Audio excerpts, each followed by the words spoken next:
આજે દર્શન કરીશું એક એવા સુંદર અને પૌરાણિક ધામના કે જે સ્થિત છે ભારતની રાજધાની દિલ્હી ખાતે. દિલ્હીના સૂર્યકુટ્ટા પર્વત પર સ્થિત કાળકા માતાજીના મંદિરનો આજે જાણીશું મહિમા કે જેના પર ભક્તો અપાર આસ્થા રાખે છે. કાળકા મંદિરનું આ ધામ તેમના મૂળ નિવાસસ્થાન તરીકે પણ પ્રસિદ્ધ છે. તો આવો દર્શન કરીએ અને મેળવીએ ભક્તોની રક્ષા કરતી મા કાળકાના. સૂર્યકુટ્ટા પર્વત પર સ્થિત છે કાળકા માનું ધામ. માનું મૂળ સ્થાન હોવાની છે માન્યતા. માતાજી કરે છે ભક્તોનું રક્ષણ. રાજધાની દિલ્હીનો એક એવો વિસ્તાર કે જે મા કાળકાના નિવાસસ્થાન તરીકે ઓળખાય છે. જે વિસ્તારનું નામ લેતા જ આ વાતની પ્રતીતિ થાય છે. જી હા, દિલ્હીના કાલકાજી વિસ્તારમાં નિર્મિત છે કાળકા માતાનું સુંદર ધામ, જ્યાં મા કાળકાની ખૂબ જ અલૌકિક અને અનોખી મૂર્તિના થાય છે દર્શન. કાળકા માતાનું આ ધામ દિલ્હીના અરવલ્લી માઉન્ટેન રેન્જના સૂર્યકુટ્ટા પર્વત પર સ્થિત છે. દિલ્હીનું આ ખૂબ જ પૌરાણિક અને આધ્યાત્મિક સ્થાન તરીકે પ્રસિદ્ધિ પામ્યું છે. કાળકા માતાનું આ મંદિર જયંતી પીઠ અથવા તો મનોકામના સિદ્ધપીઠના નામથી પણ પ્રચલિત છે, જેનો અર્થ થાય છે કે દેવી કાળકા ભક્તોની સઘળી મનોકામના પૂર્ણ કરે છે.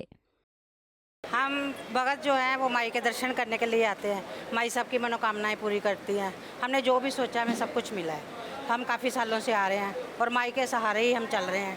तो माई सबको सहारा देती है, सबकी मनोकामनाएं पूरी करती है. जिसको भी जो चीज़ चाहिए वो सब माई देती है. मैं माता रानी की बहुत मानती हूँ उनको. आज उन्हीं के सहारे सब कुछ है. कालका माई ने मेरी बेटी की शादी की, पता ही नहीं चला कैसे हो गई है. बस हम उन्हीं के सहारे जी रहे हैं. દેવી કાળકાના નિવાસસ્થાન તરીકે ઓળખાતા આ પવિત્ર ધામમાં દેવી કાળકાની પ્રતિમા એક આત્મનિર્ભર હોવાની પ્રતીતિ કરાવે છે.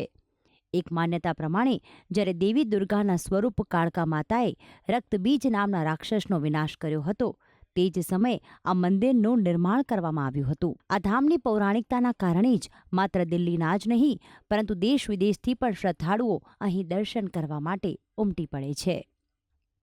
और कालका माई ने इतनी मेहर बरसाई कि जब मैंने मांगा सब कुछ दिया, कभी मैं खाली नहीं गई. मैंने आज मंदिर में पोछा लगाया, झाड़ू लगा के पोछा लगाया. बहुत खुशी हुई दिल को. મુખ્ય મંદિરમાં છે 12 દ્વાર, જે આપે છે 12 માસનો સંકેત. દરેક દ્વાર પર છે માતાજીના વિવિધ રૂપના ચિત્ર. આ ધામમાં કુલ 12 દ્વાર છે, જે વર્ષના 12 મહિનાનો સંકેત આપે છે અને દરેક દ્વારની પાસે માતાજીના અલગ અલગ સ્વરૂપનું ચિત્રણ કરવામાં આવ્યું છે. જ્યારે મંદિરની પરિક્રમામાં રાષ્ટ્રીય ભાષા હિન્દીની 36 વર્ણમાલાઓ છે.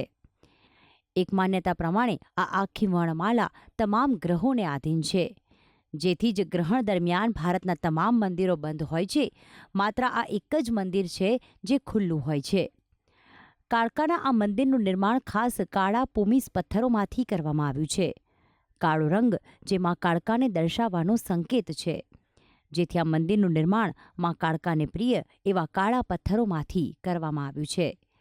જ્યારે ભક્તો આ ધામમાં દર્શન કરવા આવે છે ત્યારે એક અનોખી જ શાંતિનો અનુભવ કરે છે અને ભક્તોની મનોકામના મા કાળકા હંમેશા પૂર્ણ કરે છે. મા કાળકાના પૌરાણિક ધામમાં સવાર સાંજ આરતી થાય છે, તો નિત્ય વેદો અને શાસ્ત્રો અનુસાર પૂજન કરવામાં આવે છે અને નવરાત્રિ દરમિયાન 10 દિવસ માતાજી ગરબે ઘૂમતા હોવાની પણ માન્યતા રહેલી છે.